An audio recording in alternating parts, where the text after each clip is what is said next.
কান্না করলে কিন্তু তোমাকে একটু কিউট লাগে না। কিউট লাগারও দরকার নাই, কিন্তু বেশি কান্না করলে কিন্তু দাঁত পড়ে যায়, এটা জানো? এই একটা তো মনে হচ্ছে পড়েও গেছে।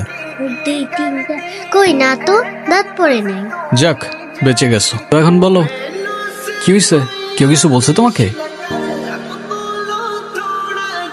বাংলাতে 3 আর 3 পাইলেই তো 33টা হয়ে যেত। দুধ মজা করে না তো। তুমি জানো এক্সামের দিন কি হয়েছে? টিচার আমাকে বকা দিয়েছে, তাই আমি কিছুই লিখি। মানে টিচার তোমাকে বকা দেওয়ার কারণে তুমি আর লিখোই নাই? না, লিখি নাই। আমি কি কোনো ভুল করছি যে টিচার আমাকে বকা দিবে? টিচার এটা একদমই ঠিক করেনি। কিন্তু তুমি এখানে একা একা বসে কান্না করছো কেন সেটা তো বলো। আমার নানু ভাই আমার এই মার্কশিটে কখনো সাইন করবে না, আর যদি সাইন করে না নিয়ে যাই স্যার আবার আমাকে বকবে। আমার নানু ভাই অনেক রাগী। তোমার মতো রাগী? আমার থেকেও অনেক রাগী। আচ্ছা, তুমি আমাকে একটা হেল্প করতে পারবে? তুমি আমার মার্কশিটে একটু সাইন করে দিতে পারবে? এটা কি আমাদের করা ঠিক হবে? আরে দুধ, তুমি করো তো। পেন দাও। সিগনেচার আমি করে দিচ্ছি, কিন্তু ব্যাপারটা কিন্তু সিক্রেট রাখতে হবে। আচ্ছা, সিক্রেট রাখো, যাও। Pinky promise? Pinky promise.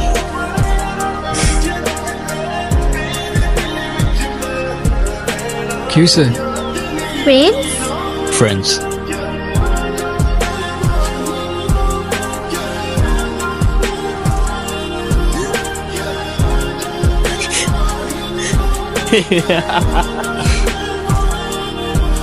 কি হয়েছে তোমার?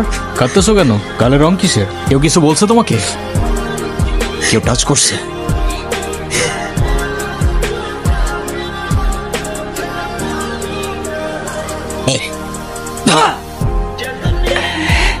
কিরে, তুই আমার মালিকান? তুই কি আমার ব্যাচমেট না আমার খালাতো ভাই? তুই করে বলার রাইট কে দিছে তোরে?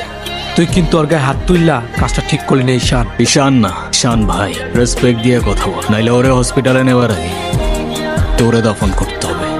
স্পোর্টস ক্লাবের প্রেসিডেন্ট দেখে যা খুশি তাই করবি ভাবলে ব্যাপারটা ভুল হবে। তুষার ভাই জানলে আপনার খবর আছে। তোর তুষার ভাই, হ্যান ভাই, ত্যান ভাই সবাই রে গিয়া বল ঈশান ক্যাম্পাসেই আছে। কারোর সাহস থাকলে এসে চুলটা ছিঁড়া দেখাক। তোদের না আগেও বলছি ভার্সিটির বাইরের কেউ যেন ক্যাম্পাসের ভেতর না ঢুকে। কি করুন ভাই, আবার কতবারই কইছি, কিছু কইলে চেয়ারম্যানের ছেলের বন্ধু, উল্টা রাম করে ছেড়ে দেয়। চেয়ারম্যানের ছেলের বন্ধু হোক, চেয়ারম্যানের ছেলে হোক, আর যেই হোক, ক্যাম্পাসের ভেতর বাইরের কেউ অ্যালাউড না। কথাটা যেন মনে থাকে। আমি তো ভয় পেয়ে গেছিলাম, বুঝলি? তারপর কি হয়েছে আপু, বল না। তারপর ওই সিনিয়র ভাইটা এসে সবাইকে ছাড়ছে, আর যে ছেলেটার রং মাখাইছে না, ওটার মাথায় এমন একটা মারছে না, ওইটার মাথায় ফিটে গেছে। আচ্ছা, ওই সিনিয়র ভাইয়াটার নাম কি? ঈশান। কেন? ও, ঈশান ভাইয়া, তাই না? বুঝছি। আচ্ছা, তারপর কি হয়েছে? তারপর আর কি, ওই ছেলেগুলো পালালো, সবাই চলে আসছে, আমিও চলে আসলাম। মানে তুই একটা থ্যাঙ্কস তো বললি না? না তো। একটা ছেলে তোর জন্য এত কিছু করলো, আর তুই বোকার মতো কিছু না বলে চলে আসলি? তুই এত পাকা পাকা কথা বলতেছিস কেন? চা পড়তে বস। স্যার, আপনি থাকতেও কিভাবে ঈশান আমার পোলাপানের গায়ে হাত দিলেন? আমি অ্যাকশন নিব, ডোন্ট ওয়ারি। আর স্যার, আপনি আমার প্রেসিডেন্ট হওয়ার ব্যাপারটা নিয়ে এখনো তেমন কিছু জানান না। কমিটি ঘোষণার সময় তোমাকে প্রেসিডেন্ট বানিয়ে দিব। ভার্সিটির সব পোলাপানি ঈশানের সাপোর্টে। এমন একটা ভাব ঈশান সব ভার্সিটির পোলাপানিরা টাকা দিয়ে কিনা রাখছে। আমার বিষয়টা কি তোমার বাবাকে বলেছিলে? আপনি আমারটা দেখেন, তারপর আমি আপনার দেখছি।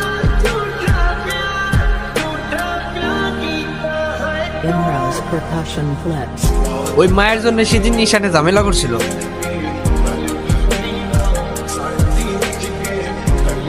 আসসালামু আলাইকুম ভাইয়া। ওয়ালাইকুম আসসালাম। কি অবস্থা রাইসা? ক্লাস সব ঠিকঠাক চলতেছে তো? হ্যাঁ ভাইয়া, সব চলছে ঠিকঠাক। আর তোমার কি অবস্থা? পরে কেউ আর কিছু বলে নাই তো? না ভাইয়া। ভাইয়া কিছু বলবা? Thank you.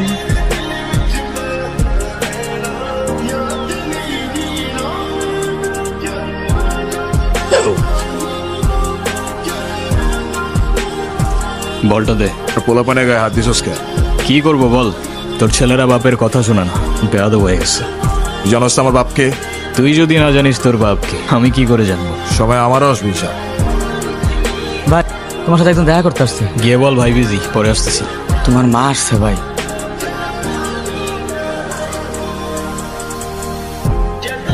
হ্যাপি বার্থডে বাবা। বাহ, আপনার মনে আছে অ্যাটলিস্ট। এই দিনটা আমি কি করে ভুলতে পারি বলো? আপনি সবই পারেন। আই ডোন্ট থিঙ্ক আপনার আমার সাথে দেখা করতে আসার তেমন কোনো প্রয়োজন ছিল। আমি তোমার মা ঈশান, মায়ের সাথে কেউ এভাবে কথা বলে? আমার মা আমাকে অনেকগুলো বছর আগেই ছেড়ে চলে গিয়েছে। আমি তোমাকে ছেড়ে যাইনি, সত্যি বলতে ওই সময়টাই ওইরকম ছিল। মনে করিয়ে দেওয়ার প্রয়োজন নেই, আমি ভুলিনি আর কখনো ভুলবো না। আমি আপনার আঁচল ধরে বারবার বলছিলাম, মা আমায় ছেড়ে যেও না। মনে আছে আপনি আমায় কি বলেছেন? আপনি আমায় ধাক্কা দিয়ে দূরে সরিয়ে বলেছিলেন যেন আমি আপনার পেছনে আসি। তারপর আমি তো কখনো আসিনি, আপনি কেন বারবার চলে আসেন? আমি তোমাকে না দেখে থাকতে পারি না বাবা, আমি তো শুধু তোমার জন্যই আসি। সরি, আপনি অনেক বেশি লেট করে ফেলেছেন। আর এমনিতেও আপনাদের জন্য আমার আর কোনো ইমোশনস কাজ করে না। আই হোপ আপনি বুঝতে পারবেন। উনি আবার দেখা করতে এসেছিল, তুমি ওনাকে বলো নাই তোমার সাথে যেন আর দেখা না করে? ওনাকেও বলছি আর আপনাকেও বলছি, আমাকে আমার মতো থাকতে দেন। ঈশান, আমি তোমার বাবা। ও প্লিজ, যখন দরকার ছিল তখন তো কেউ ফিরেও তাকাননি আমার দিকে, তো এখন কেন? সরি বাবা, আমি আসলে কাজের জন্য ভুলে গিয়েছিলাম যে আজকে তোমার বার্থডে। তুমি বলো, তুমি আমার কাছে কি চাও? কিছু না, এই যে আমার তরফ থেকে তোমার জন্য ছোট্ট একটা উপহার। আমার জীবনে দুইটা জিনিস খুব অপছন্দ জানেন, এক আপনার টাকা আর তুই আমার মায়ের ভালোবাসা, দুটোই ফেক।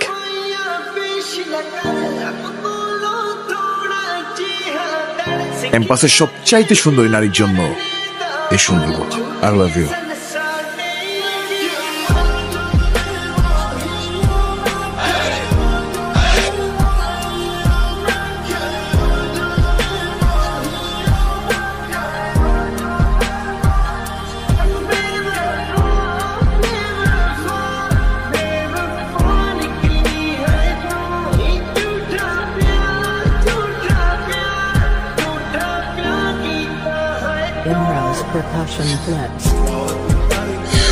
নাম কি ওর? মোগলি, আমার একমাত্র বিশ্বস্ত বন্ধু। এত মানুষ থাকতে কুকুর কেন? কারণ ওরা মিথ্যা বলে না, ধোকা দিতে জানে না, আর ওদের জন্য এতটুকু করলেও না সারাটা জীবন কৃতজ্ঞ থাকে। আপনারা তো কষ্ট কিস? সে থাকুক না, বলে দিলে তো আর কমে যাবে না, তাই না? ভাগাভাগি করে নিলে ক্ষতি কি? এই শোনো, তুমি এখানে? একটা ঝামেলা হয়ে গিয়েছে, নানু ভাই সব জেনে গিয়েছে। কিভাবে জানলো? তুমি কি আমাকে একটা হেল্প করতে পারবা? তুমি আমাকে বাসায় নিয়ে যাবা? নানু ভাই কারোর সামনে আমাকে বকা দেন।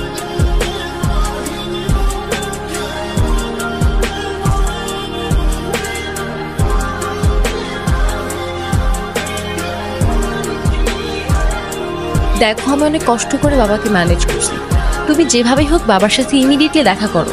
এত টেনশন করার কি আছে, আমি তো আসি নাকি। সত্যি তো? 100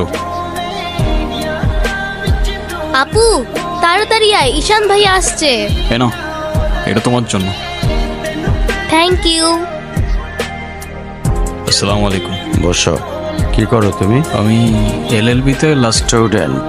তোমার উদ্দেশ্যটা কিন্তু আমি বুঝতে পারছি। ওদের মতো ছেলেরা কেন আমাদের মতো বিজনেসম্যানের মেয়েকে টার্গেট করে, কিসের লোভে, সেটা আমার খুব ভালো করে জানা আছে। আরে সমস্যা তো আপনার ক্যারেক্টার, কিভাবে কারোর সাথে কথা বলতে হয় সেই ভদ্রতাটাও শেখেন নাই আপনি। কি টার্গেট করছি আমি? আপনার টাকা? আপনার হয়তো আমার ব্যাকগ্রাউন্ড সম্পর্কে ধারণা নেই স্যার। আপনাদের মতো সো কল্ড বিজনেসম্যান আমার বাবার অফিসের লাইন দিয়ে দাঁড়িয়ে থাকে। আমি এখানে আসছি শুধুমাত্র ওকে ভালোবাসি বলে, সেকেন্ড কোনো উদ্দেশ্য সমান নাই। তুমি তো একটা বেয়াদব। বেরিয়ে যাও, এই মুহূর্তে আমার বাড়ি থেকে বেরিয়ে যাও।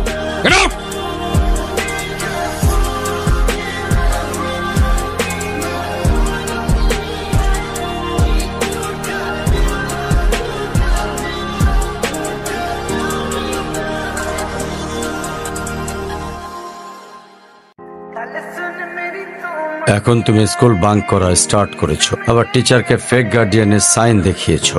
এমনটা আমি তোমার কাছ থেকে কখনোই আশা করিনি নানু ভাই। ভাইরা, নানু ভাইকে সরি বলো।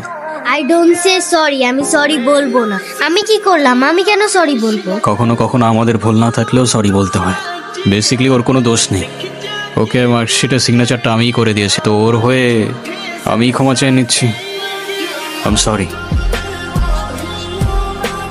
অনুর, কি হয়েছে স্যার?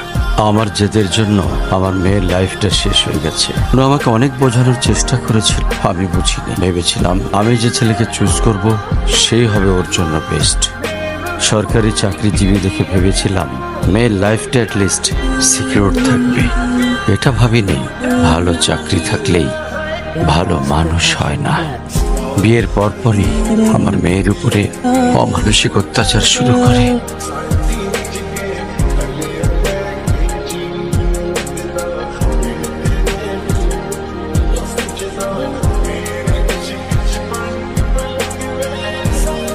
তারপর পরই আমি আমার মেয়েকে আমার বাড়িতে নিয়ে চলে আসি। এখন মেয়েটার দিকে যতবারই তাকায় নিজেকে অনেক বড় অপরাধী মনে হয়।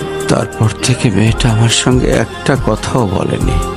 যদি আপনার পারমিশন থাকে আমি অনু আর আয়রার রেসপন্সিবিলিটিস নিতে চাই।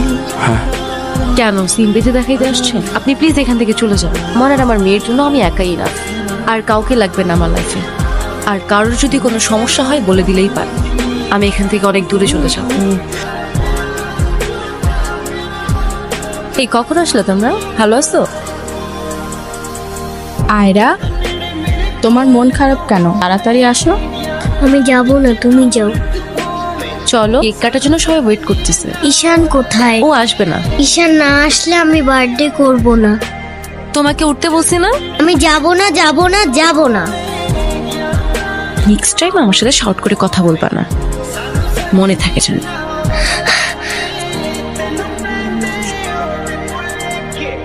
আয়রা,